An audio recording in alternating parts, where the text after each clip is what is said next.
Menjelang penyelenggaraan pemilu serentak 2019, jajaran Polda Sumatera Selatan di bawah pimpinan Kapolda Sumatera Selatan menggelar apel pergeseran pasukan pengamanan TPS pemilu serentak 2019 pada Minggu 14 April 2019 di halaman depan Mapolda Sumsel.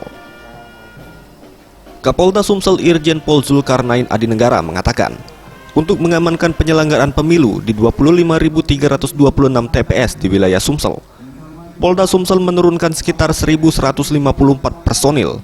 Untuk penempatan personil di TPS akan diklasifikasikan menjadi beberapa bagian, yakni TPS kurang rawan akan dijaga 2 personil untuk 5 hingga 8 TPS. TPS rawan akan dijaga 2 personil Polda Sumsel dan 4 personil Linmas untuk 2 TPS. Untuk TPS sangat rawan akan dijaga 2 personil Polda Sumsel dan 2 Linmas untuk 1 TPS. Dipikaukan ke Polres untuk pengamanan ke TPS itu kurang lebih 1.154 personil. Kemudian mereka akan bergabung dengan anggota yang ada di Polres. TPS yang kita amankan kan sesuai jumlah dari KPU 25.326 TPS.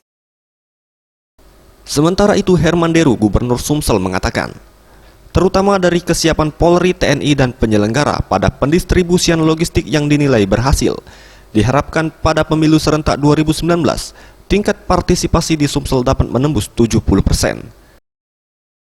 Yang kita harapkan tingkat partisipasi kita akan tinggi karena masyarakat yang punya hak suara ini juga percaya diri untuk datang ke TPS bahwa ini langsung umum, bebas, dan rahasia.